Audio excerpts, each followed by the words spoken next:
बिस्मिल्लाहिर्रहमानिर्रहीम। अस्सलाम वालेकुम नाज़रीन, आप यूट्यूब चैनल देख रहे हैं। मैं इमरान खान हूँ। इमरान खान साहब की कहीं भी कोई बात बाहर ना आए या वो आलमी मीडिया से बात ना कर सकें। एक्चुअली इस मामले को लेकर सब लोग कह रहे हैं कि बंदे गिरफ़्तार हो रहे हैं और ये बंदे जो पकड़े जा रहे हैं या हिरासत में लिए जा रहे हैं, यानी ऑफिशियली तो कोई ऐसी चीज़ नहीं लगती, लेकिन बंदे गायब हो जाते हैं और बंदे ऐसे गायब हो जाते हैं कि अदालतों के अंदर मामला चल रहे हैं। एक डिप्टी सुपरिटेंडेंट जेल जो है वो भी गायब है।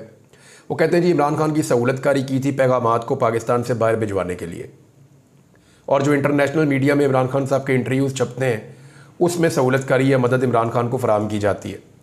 अब मामला ये है कि इस वक्त मुबैना तौर पे इमरान खान साहब के आसपास बड़ी कड़ी निगरानी की गई है और सिक्योरिटी को बार बार चेंज किया जाता है और कोशिश की जा रही है कि निज़ाम को ऐसे कंट्रोल किया जाए कि इमरान खान साहब की कोई चीज़ बाहर ना आए।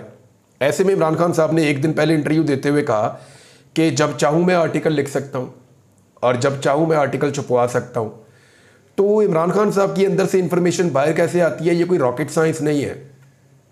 आपने देखा होगा कि इमरान खान साहब के वकील जब बाहर निकलते हैं तो वो पूरे हाथ के ऊपर ही नोट्स उन्होंने लिखे हुए होते हैं और उसके ऊपर उन्होंने पॉइंट्स सारे लिखे हुए होते हैं। उनके मुताबिक वो बाहर आके बताते हैं कि इमरान खान ने ये कहा, ये कहा, ये कहा और ये कहा। तो इसी तरह इमरान खान साहब जो इन्फॉर्मेशन है या सवालों के जवाब वो दे सकते हैं अपने वकला के थ्रू और वहाँ जो उनके फैमिली के लोग मिलते हैं उनके थ्रू। तो इमरान खान साहब के लिए इतना मुश्किल नहीं है जितना लोग इसको समझते हैं, कोई रॉकेट साइंस नहीं है। अब अगर मियाँ नवाज शरीफ साहब के पास बताने के लिए कुछ नहीं होता था, लेकिन जो लोग मिलकर आते थे मियाँ नवाज शरीफ को जेल में, वो आकर कॉलम लिखा करते थे, वो आके मियाँ नवाज शरीफ साहब के हवाले से खबरें लिखा करते थे, नवाज शरीफ की जेल की अंदर की खबरें बाहर आया करती थी। ये चीज़ें होती हैं, जितना बड़ा लीडर पकड़ा गया होता है उतनी ज़्यादा खबरें अंदर से बाहर आती हैं। अब इमरान खान का लेवल इतना बड़ा है, वो लीडर इतना बड़ा है कि पूरी दुनिया का मीडिया उसको छापना चाहता है, वो हर वक्त कोशिश करते हैं। तो जो इन्फॉर्मेशन बाहर आती है वो बेहतरीन जरीदों के अंदर छप जाती है। नवाज शरीफ साहब का अंदर से दिया हुआ बयान पाकिस्तान के अखबारात में छपने के लिए भी जगह नहीं ढूंढता था, वो बयान ही इतना सतही नौयत का होता था। इमरान खान साहब का दिया हुआ जो बयान है वो इंटरनेशनल मीडिया की हेडलाइन बन जाता है। अब जब से इमरान खान साहब ने कागजात जमा करवाए हैं और अप्लाई किया है इलेक्शन लड़ने के लिए कि वो ऑक्सफोर्ड यूनिवर्सिटी में चांसलर का इलेक्शन लड़ेंगे, तब से अब तक वो इंटरनेशनल मीडिया की जीनत बने हुए हैं। फ्रंट पेजेस के ऊपर उनकी खबरें छप रही हैं, गार्डियन छाप रहा है, इंग्लिश अखबारात और टीवी चैनल जो हैं वो उसके ऊपर डॉक्यूमेंट्रीज कर रहे हैं। तो अभी जो है वो एक और इमरान खान साहब का इंटरव्यू आ गया। इतनी सख्त तरीन सिक्योरिटी और इतनी सख्त तरीन निगरानी के बावजूद, पूरी सर्वेलेंस लगाई हुई है, फील्डिंग, उसके बावजूद इमरान खान साहब का इंटरव्यू है। तो ये अब आप देख लीजिए। और ये इंटरव्यू जो है ये भी बरतानिया में छपा है और इंटरव्यू ये है कि पाकिस्तान के जेल में बंद साबिक वज़ीर-ए-आज़म इमरान खान ने कैद तन्हाई से दिए गए एक गैर मामूली इंटरव्यू में बरतानवी वज़ीर-ए-आज़म पर जोर दिया है। ये नए वज़ीर-ए-आज़म हैं बरतानिया में, उन पर जोर दिया है, स्टारमर उनका नाम है, उनको जोर दिया है कि वो पाकिस्तान में जमहूरियत को लाक खतरात के बारे में शऊर बेदार करें। इमरान खान ने नए बरतानवी वज़ीर-ए-आज़म को उनकी इंतखाबी कामयाबी पर मुबारकबाद दी, लेकिन उनसे कहा कि बरतानिया की इंतखाबी मुहिम के दौरान पाकिस्तान में जमहूरियत के ज़वाल को समझने के लिए जो लेबर पार्टी है जो जीते हैं उनकी सीनियर शख्सियात को अगर रात के आखिरी पैर में अगवा कर लिया जाए, यानी उन्होंने कहा सादा लफ्ज़ों में आपको समझाता हूँ कि आप इलेक्शन लड़ रहे थे, भी आपकी इंतखाबी मुहिम चल रही थी, तो आप सोचें कि आपकी लेबर पार्टी के जो लोग हैं उनकी सीनियर शख्सियात को रात के आखिरी पहर में अगवा कर लिया जाए। ज़रा इसका तसव्वुर करें आप। अब तकरीबन 1 साल से मैं 7 बाई 8 फुट के डेथ सेल में कैद हूँ। ये जगह आमतौर पर दहशतगर्दों और सजाए मौत पाने वालों के लिए मुख्तस होती है। उन्होंने वकला के ज़रिए कहा कि जिन्होंने ITV, ये ITV न्यूज़ है और ITV न्यूज़ के ज़रिए उनसे पूछे गए सवालात का जवाब दिया। इमरान खान साहब ने अपने वकीलों के ज़रिए से, जो मैंने आपको पहले बात की थी, उसके ज़रिए से जवाब दिया जो सवालात पूछे गए और उनके ऊपर एक मुस्तकिल निगरानी है। राजदारी किसी भी अलामत को दूर की, पूरी राजदारी, निगरानी, हर चीज़ इमरान खान साहब पे लगी हुई, लेकिन इसके बावजूद उन्होंने अपने वकीलों के ज़रिए से जवाब दिया है। इमरान खान ने 2018 और 2022 के दरमियान पाकिस्तान के वज़ीर-ए-आज़म के तौर पर खिदमात अंजाम दी हैं, लेकिन उन्हें पार्लिमानी अदम एतमाद के वोट के ज़रिए माज़ूल कर दिया गया। वो अगस्त 2023 से जेल में हैं। इस वक्त उन्हें 3 जराइम पर तवील कैद की सज़ाएँ सुनाई गई थी और जो बाद में ख़त्म कर दी गई हैं। अक़वाम मुत्तहिदा के इंसानी हकूक़ के लिए काम करने वाले ग्रुप ने कहा है कि उन्हें बैनुल अक़वामी क़वानीन की खिलाफ वर्जी करते हुए मनमानी तौर पर कैद किया जा रहा है। इमरान खान अपने खिलाफ नए इल्ज़ामात के साथ इस वक्त जेल में हैं। उनकी उम्र 71 साल है और वो साबिक क्रिकेट स्टार हैं। ये सारी चीज़ें बरतानिया के अंदर इस वक्त चल रही हैं, उनका मीडिया रिपोर्ट कर रहा है। उन्होंने कहा कि वो जमहूरी तब्दीली के लिए पुरज़म और तैयार हैं। उन्होंने मज़ीद कहा कि उनकी हालत के बावजूद, जिस हालत में वो हैं, वो नमाज़ पढ़ते हैं, वर्जिश करते हैं और इसने उनको ताकत दी है। मैं ज़हनी और जिस्मानी तौर पर अपनी आगे की जद्दोजहद के लिए तैयार हूँ। पाकिस्तान में हकीकी जमहूरी तब्दीली और आज़ादी कभी भी आसान नहीं होगी।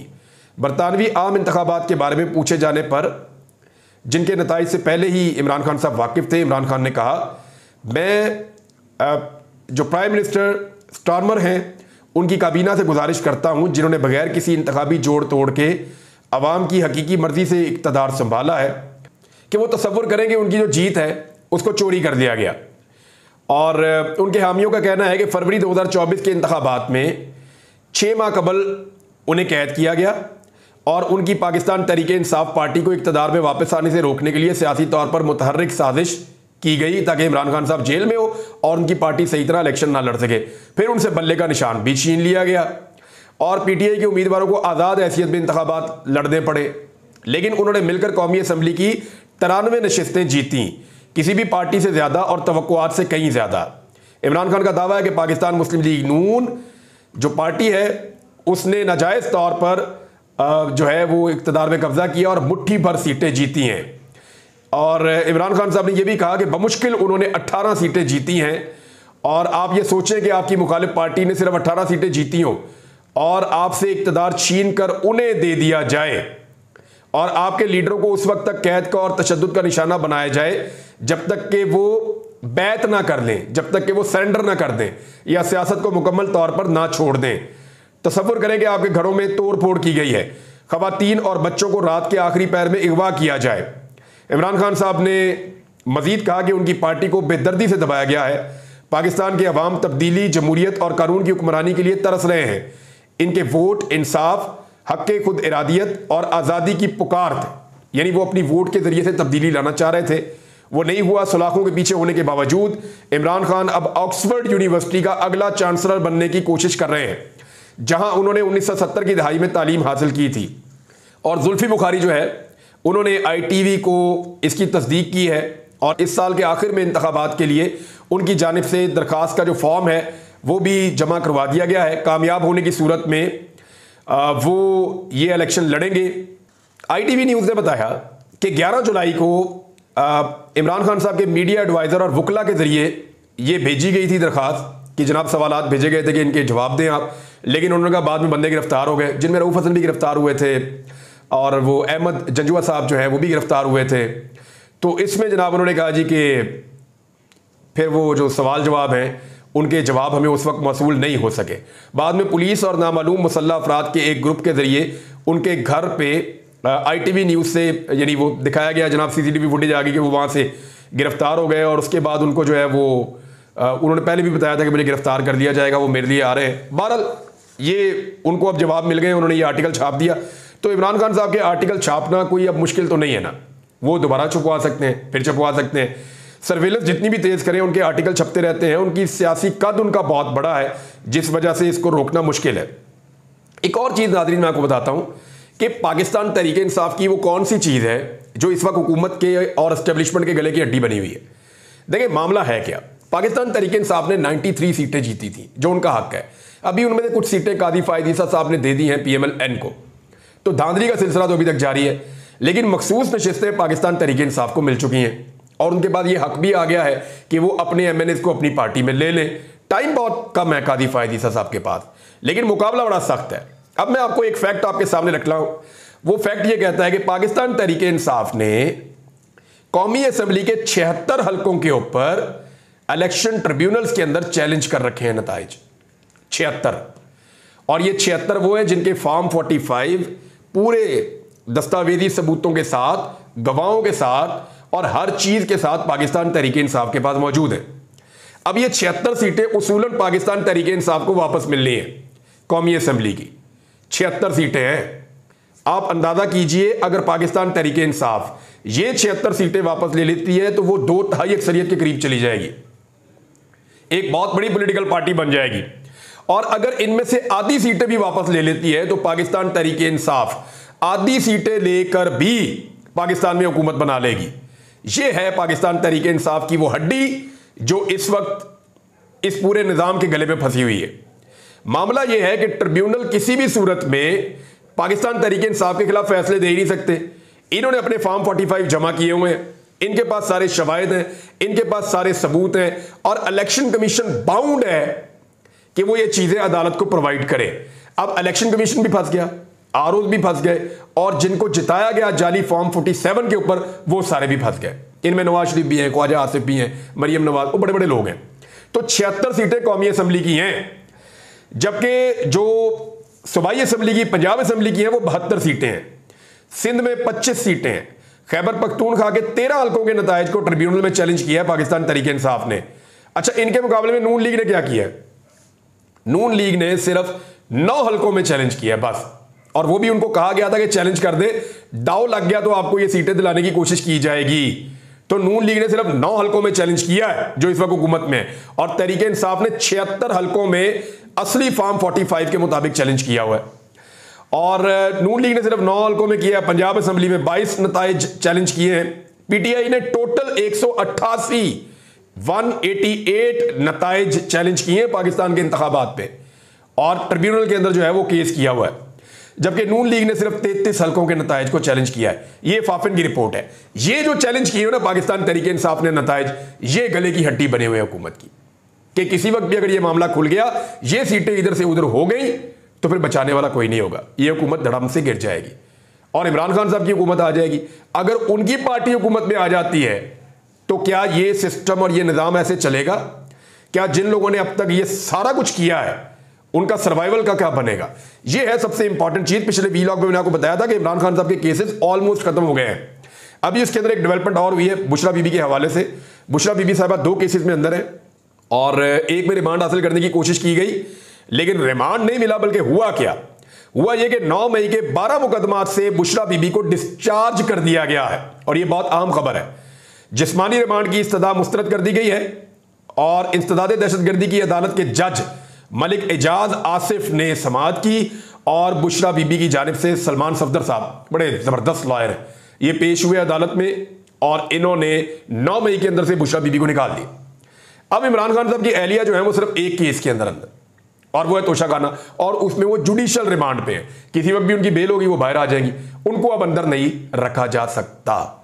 अब आ जाए आप इमरान खान साहब पे, तो इमरान खान साहब को भी अगर अब अंदर रखना है ना, तो फिर मैंने आपको कल बताया था कि एक ही फार्मूला बचा है, या तो नए से नए मुकदमात करें, वहां पे भी अदालतें रुकावट डाल देंगी, एक वक्त तक बर्दाश्त करेंगी कि जनाब इस आदमी को विक्टिमाइज किया जा रहा है, लिहाजा कोई भी मुकदमा है तो अदालत को बताकर आप लेकर आए। तो वो इमरान खान साहब के बाद एक ऑप्शन है, उनके वकील भी जा सकते हैं, अदालत ये खुद भी कर सकती है। तो अगर कानून के मुताबिक चले तो इमरान खान साहब इस हफ्ते बाहर आ जाएंगे या 2 हफ्ते में बाहर आ जाएंगे, अगर कानून के मुताबिक चले। लेकिन अगर इमरान खान साहब ने बाहर आना है और उनको अंदर रखना है तो एस्टेब्लिशमेंट को यह बोझ उठाना पड़ेगा। हो सकता है कि इमरान खान साहब को मिलिट्री कस्टडी में लेने की कोशिश की जाए, जिसका वो खदशे का इजहार भी कर रहे हैं। लेकिन इमरान खान को अगर मिलिट्री कस्टडी में लिया गया तो इसके असरात क्या होंगे, इसके बारे में ना मैं कुछ जानता हूं, ना आप कुछ जानते हैं, ना कोई भी कुछ जानता है। इवन ये फैसला करने वाले भी नहीं जानते कि इसका रद्द-ए-अमल पाकिस्तान के अंदर और आलमी सतह पे क्या होगा, किसी को अंदाजा भी नहीं है। तो ये जनाब अब तक की इसकी सूरत हाल है। एक और चीज़ है, जो वफाकी वजीर तवानाई जो है अवैस लगारी साहब, उन्होंने एक चीज़ का एतराफ़ कर लिया है। उन्होंने कहा जी बिल्कुल हम इस बात का एतराफ़ करते हैं कि पाकिस्तान में जो है वो हम सबसे महंगी बिजली दे रहे हैं, बहुत महंगी बिजली दे रहे हैं, उन्होंने एतराफ़ किया। लेकिन साथ उन्हें यह भी बताना चाहिए था कि वो कौन से IPPs हैं जिनकी अदायगियों की वजह से इतनी ज़्यादा बिजली महंगी हो गई है। एक तो IPPs लगाए गए पाकिस्तान में, दूसरा जो IPPs पाकिस्तान में लगाए गए उनको टैक्स के अंदर छूट दी गई, और वो जो टैक्स के अंदर छूट है वो भी पहुंचते पहुंचते कहां तक पहुंच गई है, वो इतनी ज़्यादा हो गई है कि आपकी कैपेसिटी पेमेंट के बराबर हो चुकी है, यानी 2000 अरब रुपए तक टैक्स की छूट हो चुकी है। ये वो IPPs हैं जो पाकिस्तानियों को या पाकिस्तान को अदालतों के अंदर घसीटने की धमकियां देते हैं कि हम फलां मुल्क की अदालत में ले जाएंगे, आलमी अदालत में ले जाएंगे, और पाकिस्तान उनको टैक्स के अंदर छूट दे रहा है, उनको नरमी दे रहा है। क्यों दे रहा है? क्योंकि 40 खानदान है, बड़े तगड़े खानदान है, पॉलिसियां वो बनाते हैं, तो उनके क्योंकि IPPs होंगे तो उन्होंने तो फायदा उठाना है, उन्होंने तो टैक्स की छूट लेनी है। तो अवाम का खून निचोड़ रहे हैं। अवैस लगारी साहब को यह भी बताना चाहिए था कि सबसे ज्यादा IPPs लगाए किसने। सन 2002 तक पाकिस्तान में 5 IPPs लगे थे। मुशर्रफ दौर में 10 लगे थे, जरदारी दौर में भी 10 लगे थे। लेकिन जरदारी दौर में जब 10 IPPs लगे तो शहबाज शरीफ ने और ख्वाजा आसिफ ने, नवाज शरीफ ने, इन सब ने राजा परवेज अशरफ का नाम राजा रेंटल रख दिया था कि ये जनाब रेंटल पावर प्लांट लेकर आते हैं, ये बिजली के मंसूबे लगा रहे हैं, इस तरह के जिनके तो ये लोग कमीशनें खा रहे हैं, तो ये कह रहे थे। अब नवाज शरीफ के दौर में कितने मंसूबे लगे थे ये आप देख लीजिए। सिर्फ 2013 से 2017 तक 55 मंसूबे इन्होंने लगाए IPPs के, और सबसे ज्यादा कैपेसिटी पेमेंट इनके मंसूबों की है। ये कोई नहीं आपको बताएगा, ये जरूर बताएंगे। यानी नवाज शरीफ साहब कहते हैं कि बिजली के सारे मंसूबे मैंने लगाए, यानी बिजली के सारे मंसूबे नवाज शरीफ साहब ये क्लेम करते हैं कि नवाज शरीफ साहब ने लगाए हैं। ठीक है, आपने लगाए हैं, लेकिन नवाज शरीफ साहब कहते हैं जी बिजली इमरान खान की वजह से महंगी हो गई। और भाई महंगे मंसूबे आपने लगाए हैं तो बिजली इमरान खान ने कैसे महंगी कर दी? भाई जितने की आप बिजली बनाएंगे उतने की बेचेगा ना पाकिस्तान। तो जब आपने महंगे बिजली के मंसूबे लगाए तो बिजली तो महंगी बिकेगी। तो मियां साहब लोग बेवकूफ नहीं है कि आप एक तरफ तो ये कहते हैं ये बिजली के कारखाने मैंने लगाए हैं, ये वाले जो IPPs लगे ये मैंने लगाए, ये मेरी कारकर्दगी है। अब उनकी वजह से जब बिजली महंगी हो तो आपकी ये मेरी वजह से नहीं हुई, ये फलां की वजह से हो गई, ये पीपल्स पार्टी की वजह से हो गई, ये PTI की वजह से हो गई, ये निगरान हुकूमत की वजह नहीं। जिसने मंसूबे लगाए वही इसके लिए जिम्मेदार है। जो आदमी जो बोता है ना उसी को वो काटना पड़ता है, क्योंकि आपने ये गंदा काम किया है तो इसका गंद मियां साहब आपके ऊपर ही पड़ेगा। आपके वजीर बताएं या ना बताएं, हम ये बताएंगे। लापता अफराद वाला केस नाजरीन चल रहा है, उसके ऊपर कुछ डेवलपमेंट्स है मैं आपको बताऊंगा। अदर मशवानी के भाई अभी तक बादयाब नहीं हो सके, दीगर कुछ लोग हैं वो भी बादयाब नहीं हो पा रहे अभी तक, और कुछ और चीज़ों की भी इंफॉर्मेशन है वो भी आपके साथ शेयर करता हूँ। अब तक के लिए इतना ही, अपना ख्याल रखिएगा, अपने इस चैनल का भी। अल्लाह हाफिज़।